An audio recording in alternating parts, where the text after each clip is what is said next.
દેવના મર્મોની સમજણ બાય બખ્તરસિંહ દ્વારા. નવેમ્બર 14. સર્વ દિલાસાનો દેવ તે અમારી સર્વ વિપત્તિમાં અમને દિલાસો આપે છે, જેથી જેઓ ગમે તેવી વિપત્તિમાં હોય તેઓને અમે દિલાસો આપવાને શક્તિમાન થઈએ. 2 કોરિન્થી 1:3-4. એવો કેટલોક સમય આવે છે જ્યારે આપણે દુઃખ અને ટીકાઓ મધ્યે થઈને જવું પડે છે. જ્યારે તમારા પોતાના ભાઈ કે બહેન તમારી ઘૃણા કરે, તમને શાપ દે અને તમારા માટે અભદ્ર ભાષાનો ઉપયોગ કરે, ત્યારે તમે દુઃખી થવા સિવાય બીજું કંઈ કરી શકતા નથી. પણ આપણે પ્રભુનો આભાર માનીએ છીએ કે પ્રભુ ઈસુ ખ્રિસ્ત દ્વારા આપણને દિલાસો મળે છે.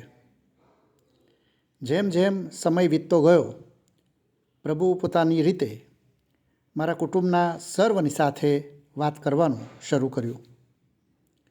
તેઓ મને શાપ આપતા રહ્યા, મારા માટે ખરાબ શબ્દો બોલતા રહ્યા, પણ તેમની વિરુદ્ધમાં મેં એક પણ શબ્દ કહ્યો નહીં. અને મારા હૃદયમાં તેમની વિરુદ્ધ કોઈ તિરસ્કાર કે કડવાશ ન હતી. મારા પ્રભુને ખાતર નિંદા સહન કરવાનો હક મને પ્રાપ્ત થયો હતો. તે બદલ હું પ્રભુનો આભાર માનું છું. જેઓ મારી વિરુદ્ધ બોલતા હતા અને મને કોંસતા હતા, તેઓ પાછળથી દિલાસો પામવા મારી પાસે આવ્યા. તે દિવસોમાં પ્રભુ મારી નિકટ આવ્યા અને મને કહ્યું, હું સદા તારી સાથે છું. ઘણા વર્ષો સુધી તે મને ઘણા દુઃખોમાં થઈને લઈ ગયા, પણ મેં તેને હંમેશા તેના મહિમાને અર્થે જ ગણ્યા છે. ઘણા કલાકો મેં આંસુ વહાવ્યા છે. કુટુંબમાં કોઈ મને ચાહતું ન હતું, પણ સમય આવ્યો ત્યારે તેમની જરૂરિયાતો માટે તેઓ મને બોલાવતા. થોડા વર્ષો અગાઉ મારો એક ભાઈ, તેણે પોતાનો સૌથી મોટો દીકરો ગુમાવ્યો. 21 વર્ષનો જુવાન. મને સમાચાર મળતા જ હું વિમાન દ્વારા તેમને મળવા ગયો. મેં જ્યારે તેની પરિસ્થિતિ જોઈ તો મને ખ્યાલ ન આવ્યો કે મારે તેને કેવી રીતે દિલાસો દેવો. તેણે મને કહ્યું, મને કહે તારો પ્રભુ ક્યાં છે? તારા પ્રભુને શું થયું છે?